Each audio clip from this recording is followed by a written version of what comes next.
Hello, everyone. So, here we're going to talk about week 4. So, you'll notice that this week is about digital history and documentaries. So, as always, you complete all the readings the week 4 readings folder, complete all the videos in the week 4 video folder.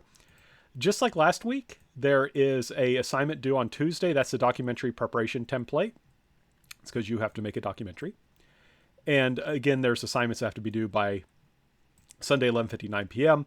The response paper 4, week 4 discussion board post, and Blackboard quiz 4. There is no um,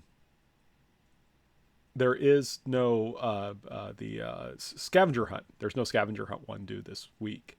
You've got enough to do. I didn't think that was necessary. And then there's of course the documentary that's due. So let's go through and have a closer look at these assignments. So first of all, let's look at the documentary assignment.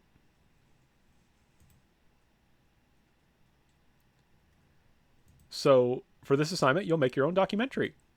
Um, it's in 2 parts. The documentary preparation template, which I'll go over later, and I'll quickly grade so I can get it back to you. And the second part of the assessment is the documentary itself, which should be on a topic related to your museum exhibit. Ideally, it's something that you could play during the exhibit. That would be kind of the idea. Should be between 3 and 5 minutes in length and be an MP3 format. You would submit it just like you submitted the MP3 podcast. You will be graded based on the clarity and cohesion of your documentary. Just like with the podcast, you should practice your script multiple times for recording. Make sure your images are relevant to your narration.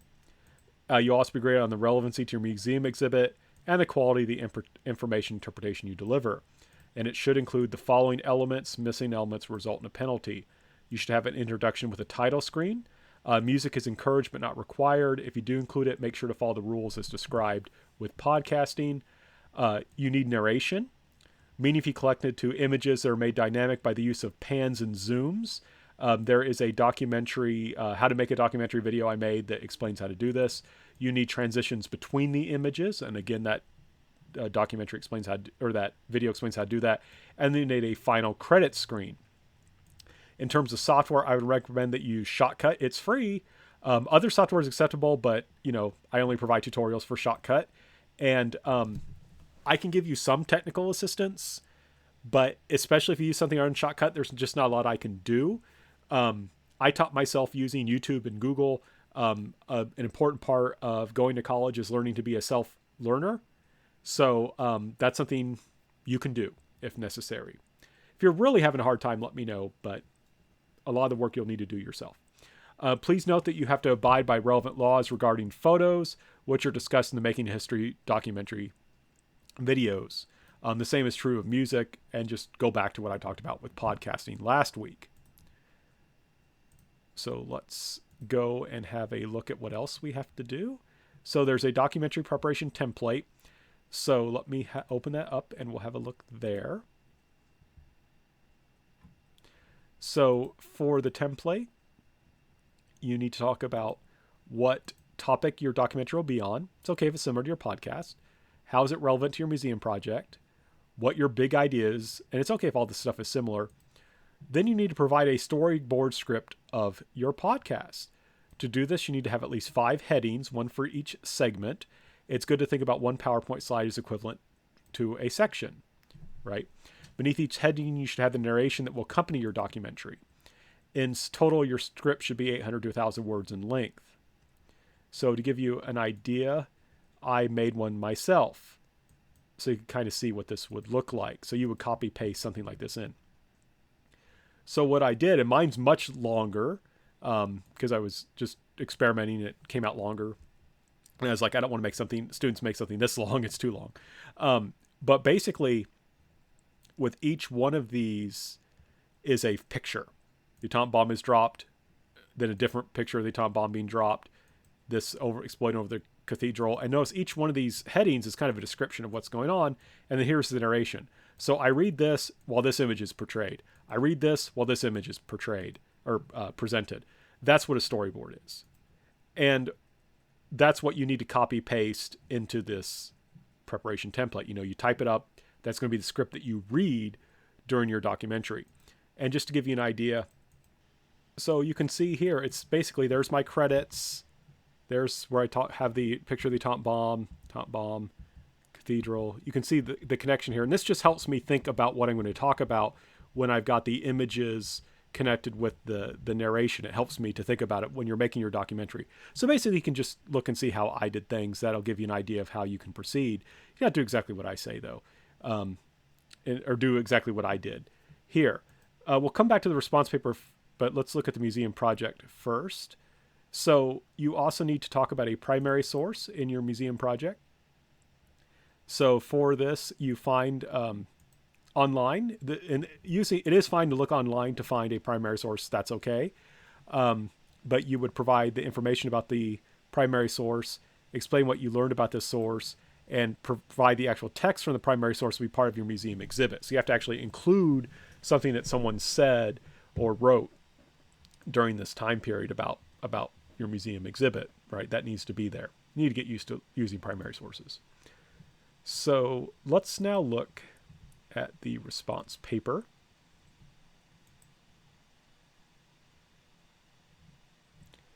So remember, the subject is digital history and documentaries. So there's something called the Digital History Manifesto. So digital history and digital is a part of digital humanities, which is this kind of attempt to put theoretical foundations behind the technological changes we're doing to figure out how does this affect how we do scholarship and how we teach and things like that. And I'm kind of an old fogey, I guess. Some of it, I'm kind of like, yeah, I think we should adopt new technology. I don't know about all this theory stuff, but I could be wrong. And if you go into public history, you're definitely going to run into this idea of digital history and digital humanities. So I need to give you some exposure to it, right? Even if I'm not so sure about it, you need to read something about it. So there's something called the Digital History Manifesto. And there's been some books written about this manifesto. I thought you should read the manifesto. It's only like 20 pages long. It is not easy to read. And this is one reason I have some issues with this. I don't think it's very clear, and I think that's because there's not a whole lot there. But you could read it and disagree with me. That's fine. But you would read this and then answer the questions. I do want to note one thing I don't like is that they try and make this argument that you should not follow copyright law. I think we should follow copyright law. It's important to give respect to people who do work and that they be able to profit from the hard work they did. I should point out that fair use is actually pretty extensive. You can do a lot of stuff with fair use, but it's good to also make sure that authors get what they deserve. Content creators get their due. And so do please make sure to follow the law. Please do not think that because I signed this article, I agree with it. I don't. Another thing that I think is really cool, though, about digital history is the possibility of games to teach history. So I assigned this article called Fallout and Yesterday's Impossible Tomorrow, which is talking about a video game Fallout, which if you're not familiar with, follows kind of an alternative timeline that's different from what actually happened in the real world. And it's pretty cool. I think it's a fun article. Then there is a video about the digital history revolution. So it's kind of connected back to this digital history manifesto. And that's something to think about. Then so that's just to give you kind of an idea about digital history. Then we have some assignments that are meant to help you think more about how documentaries work. So there's one about answer the following questions based on the Cause video clip from Ken Burns' The Civil War. I think that came out in 1990, and it was so different from other documentaries that it just blew my 12-year-old mind, and I couldn't stop watching this documentary. You may watch and say, yeah, this is kind of old school, it's not that big of a deal. But I think it's moving. You may find it moving too. It's very powerful, I think. But whatever you think about what happened, what I think is really cool is how the author uses photos in a way that's active. He takes a still photo, makes it active. He uses music very well. There's a very careful use of statistics. And then there's narration. And by weaving all these things together, you have a very powerful story being told. And you can see this just in the way that the first 4 photos are chosen. So, and one thing I want to stress, the techniques here are actually extremely simple. Techniques you can use in your documentary. So that's why I assigned this. I want you to think about it because you can take this and apply it to your own documentary. And there's 2 clips from the Civil War I used. This one, All Night Forever, is about the African-American experience before and to a certain extent during the Civil War. And I think they do a really good job in 4.5 minutes explaining an extraordinarily complex situation. Do note one of the quotes uses a racial slur. I mean, this is always a thing when you're teaching. People use bad language and insulting language in the past. Do we use it now? No, we shouldn't. Do we show how people used it in the past where it's appropriate to help people understand history? Yeah, we kind of have to. We don't want to hide the fact that those things didn't, or we don't want to hide the fact that those things did happen, but at the same time, we want to be respectful. And I think they do a reasonable job here. So I wanted to give you examples from two more recent documentaries. One is Neil Ferguson's documentary about how networks have worked historically. He has his own style, which I don't particularly like, but I need to expose you to he's made, multiple documentaries. The guy is a big name, writes lots of books. He's doing something right in the sense that people keep letting him make documentaries. Someone who follows a similar style, but one I think is much more effective, is Henry Louis Gates, and he does this very interesting documentary about African civilization. So there's a clip to watch about that. And then there's an opinion question, right?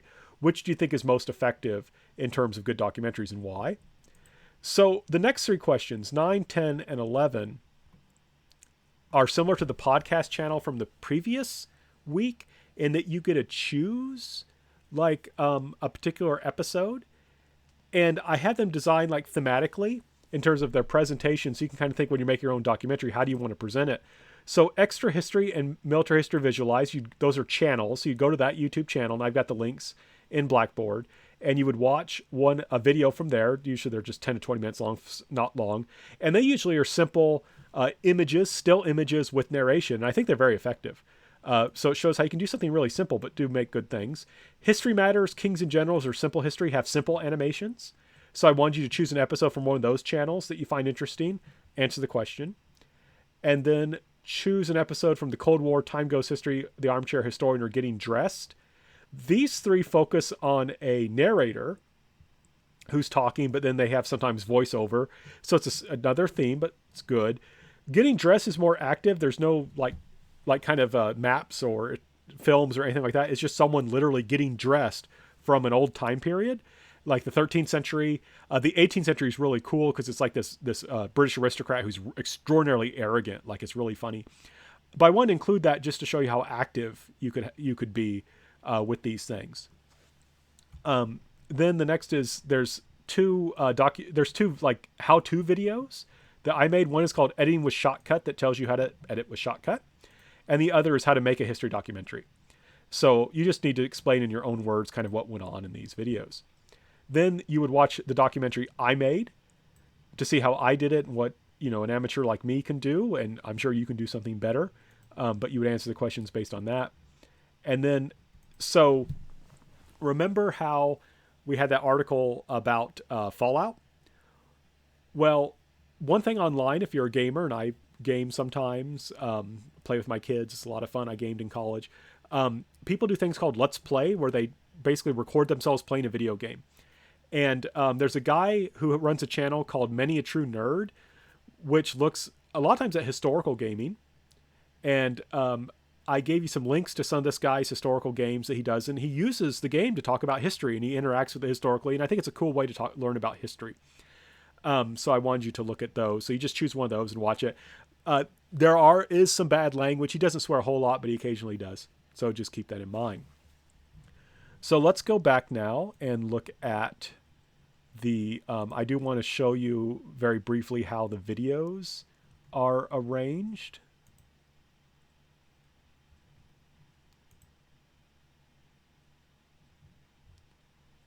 So you can see here's the various videos. For the Ken Burns Civil War videos, it opens up the PBS website, and then you have to kind of scroll down, and you can see the cause and All Night Forever there. Here's the links for the question 9, 10, and 11 about the various channels. There's these documentaries, and here's the Let's Play links. So you can see Warsaw is a game about the Polish resistance war in World War II. Crusader Kings is looking at like dynastic politics in Europe. Total War is about the Byzantine Empire being invaded by barbarians, and Total War Three Kingdoms is about the Chinese period. Civilization 6 is about how to build a civilization. Landlord Super is a very primitive game, but it's based on growing up in 1980s England, when a bunch of coal towns were suffering because the coal mining industry was closing. So interesting ways to learn about history. So as always, if you have any questions, do let me know. And I hope this will be an interesting week. I think this will be not an easy week because of the documentary. That's a lot of work, but I think it has some fun stuff.